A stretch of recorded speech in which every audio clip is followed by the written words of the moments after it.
Today we are reading the first chapter of JRR Tolkien's The Silmarillion, which is called Ainulindalë. So what I'll do is I'll start with just a quick plot synopsis and then just talk about my impressions of Ainulindalë, which I think might be a little bit different to how a lot of people have read this, but these are just the things that I find interesting. So Ilúvatar created the Ainur, who sang to him all of the songs that Ilúvatar wanted to hear. Until Melkor came along, who is also an Ainur, who in expressing his individuality started to sing a little bit too sharp and off rhythm, not because he was bad, but because he was actually better. But it was a bit too much for Ilúvatar, who was displeased and shut him down. Then he went on and showed the Ainur the possibility of the world and the children, and the Ainur became obsessed with the idea, as did Melkor. And then Ilúvatar left them to their own devices to make this vision come into reality for reasons undisclosed. The Ainur, prime of whom are known as the Valar, went on to shape the world, but Melkor continued to be a teenager, wanting it for himself and disrupting all the things that the other Valar were doing.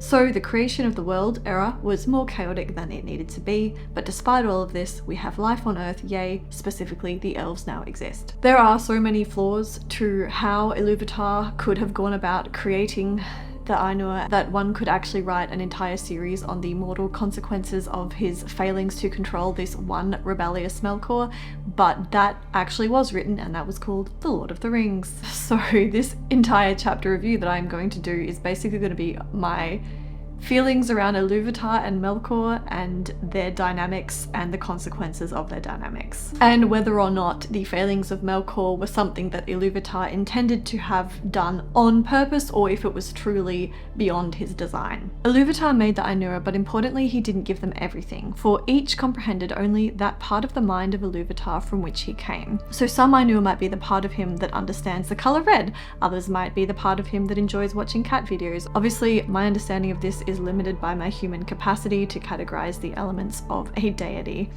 Every part that made up Ilúvatar was represented by the Ainur, though, who then grew as they sang together. He encouraged the Ainur to flourish, each with his own thoughts and devices. We also know that every part of Ilúvatar, whilst being represented by the Ainur, couldn't come together to be a whole like Ilúvatar. So one of the nasty side effects of having yourself represented is that the part of you that is the one that likes to express individuality by novel creation must also be represented, and clearly a bunch of that aspect of Ilúvatar ended up in Melkor. Also in Melkor we seem to have found possessiveness, ambition and intelligence. Honestly, Ilúvatar should have probably been more careful in his distribution of these trickier elements, but somehow they all ended up in Melkor, none of which is Melkor's own fault necessarily, if we were to look at this in a purely deterministic fashion. Of course though, I don't think we can be too deterministic here, because although not explicitly stated, I do think that Ilúvatar gave the Ainur free will, similar to the Christian God, which is why he so enjoys hearkening to the music, and the word hearken is used a lot in this chapter, because the creatures, though his, were also free. The most exquisite joy of a creator must be in listening to the creations or sub-creations of his own creations, because he made them free. Why else would he enjoy it? Even so, this results in the conclusion that he must have known that when he distributed out his own traits, there would be some Ainur who would rebel, because he gave them the freedom to do so, and the traits to do so. So apparently Ilúvatar is totally okay with free will, only within the constraints of not challenging his own authority. But his control issues lead him to biting back at Melkor, and Melkor then helpfully points out that if he is, as Ilúvatar said, to fully understand his intent in their part, and understand his role, and if Melkor was the one blessed with chronic rebellious individuality, then to understand his part, Melkor must play it out. What, after all, was Melkor doing that was so different to what his own creator did in creating the Ainur?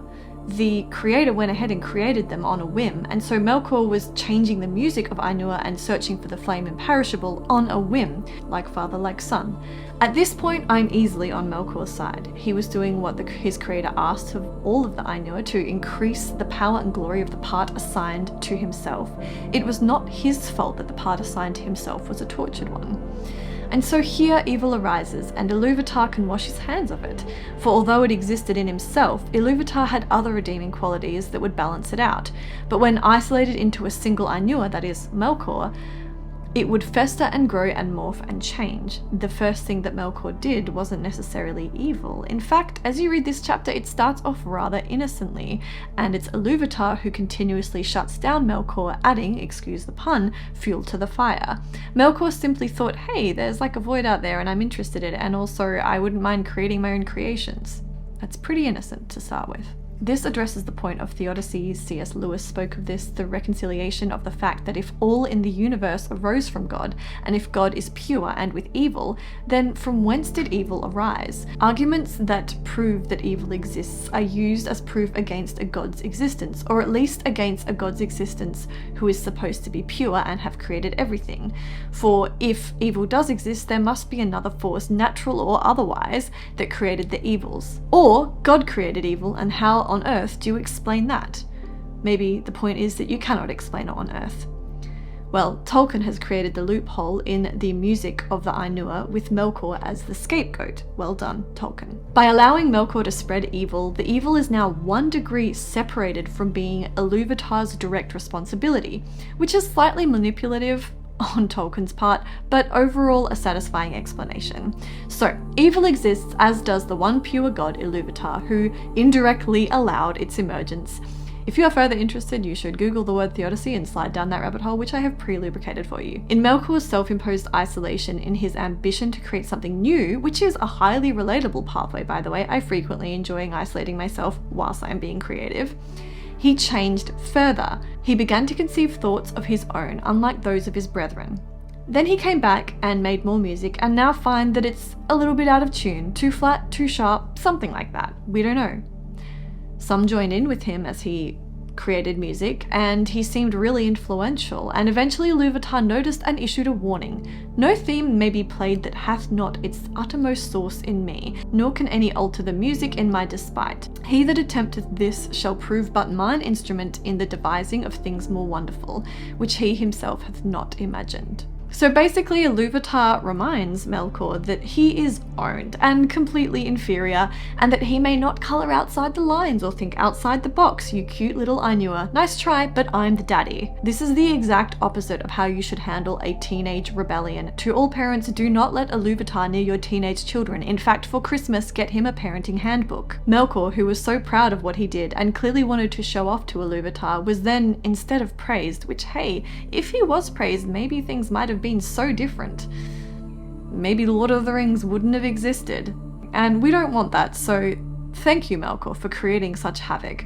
Instead, though, Melkor, after he was shut down, was filled with shame, of which came a secret anger. Understandable.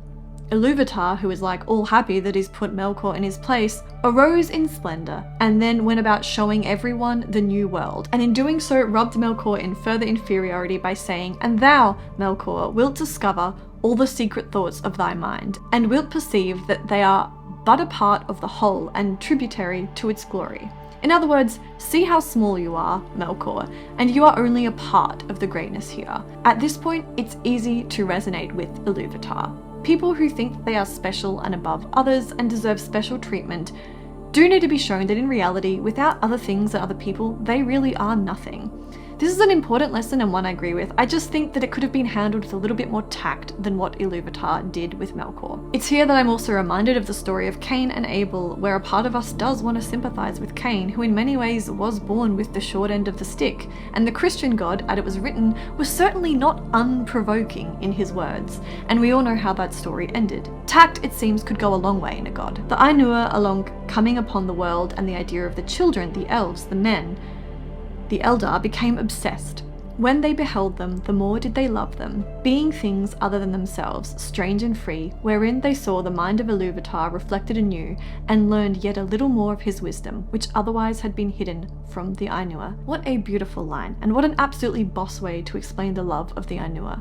I'm absolutely going to write this down somewhere and keep it to my heart, because it makes perfect sense that the reason that the children are so loved is that they are a reflection of the love that the Ainur have for Ilúvatar.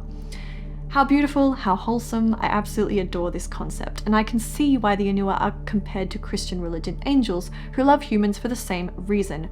So lots of the Ainulindalë decided to stay in the New World. The most mighty among them bent all their thought and their desire towards that place, of which Melkor was the greatest, and this is where Melkor began for the first time to lie to himself. He feigned, even to himself, that he desired to go thither and order all the things for the good of the children of Ilúvatar, controlling the turmoils of the heat and the cold that had come to pass through him. So here, Melkor, who is struggling with his own demons, sort of makes himself believe that he can be harmonious with everyone else, because he does like the idea of the children, doesn't he? So he tries his best to control the fires within him. But it doesn't last long, because he has held on to the bitterness that was seated inside him when he was first shut down by Ilúvatar. Over time, he realizes that it wasn't his love of Ilúvatar that made him love the children, unlike the other Ainulindalë, but the desire to subdue them, which is only fair because he had been so deprived of control in one area, i.e. his ability to be an individual. So he thinks, well, if I can't sing my own damn tune, I'll control the elves and men. He desires to be a master over other wills. Wait, this sounds familiar. What did Ilúvatar say to Melkor again? No theme may be played that hath not its uttermost source in me, nor can any alter the music in my despite. Yeah, that again, like father, like son. Ilúvatar likes to micromanage the Ainulindalë, and so Melkor wouldn't mind a bit of that power himself. This is contrasted to the other Ainulindalë, for example, Aule. The delight and pride is in the deed of making, and in the thing made, and neither in possession nor in his own mastery, wherefore he gives and hoards not, and is free from care, passing ever on to some new work. I immediately love Aule, who delights in creation for the sake of creating things, and has no possessive bone in his body. What a beautiful and wonderful creature. I also note that Manwë and Ulmo are best bros, water and air, and faithful servants, and this is probably some information that I will have to store away for later. So we have the four named Valar, which is Melkor, Manwë, Ulmo, and Aule. And they go about creating the vision of this world, I assume alongside others, but it seems to be at the moment 3 versus 1, but Melkor being the most powerful and probably the most creative makes it really difficult for the other 3. But they eventually get there. The Valar took to themselves shape and hue, and Melkor is filled with envy and rage and continues to fight for control. I absolutely adore the description of Melkor spilling the oceans that the Valar created. Spilling into where, exactly? It's such a wonderful description, and any descriptions like this that really require the bending of imagination are absolute genius. And in the end, the world was created, but imperfectly. In no work was their will and purpose wholly fulfilled, and all things were in hue and shape other than the Valar had first intended, but nonetheless the earth was made. Imperfect, corrupted, but mostly okay. The vision that Ilúvatar had given the Ainulindalë was not quite reached due to Melkor's meddling. A convenient explanation for any evil that rises thereafter. Well done, Ilúvatar, you have created yourself a splendid and exciting show. You can now sit back and watch. And thus was the habitation of the children of Ilúvatar, in the deeps of time and amidst the innumerable stars. Unfortunately though, the habitation is not the original one that Ilúvatar initially sang to all of the Ainulindalë, and so it's slightly different because of Melkor's input. One can't help but ask, did Ilúvatar truly mean for his original song to be created, or did he sing that knowing that Melkor was going to change it somehow? In which case, was Ilúvatar's true goal to make sure that his perfect world was never created in the first place, because he knew what Melkor could do? The next chapter we'll be reading is Valaquenta. I'll see you then.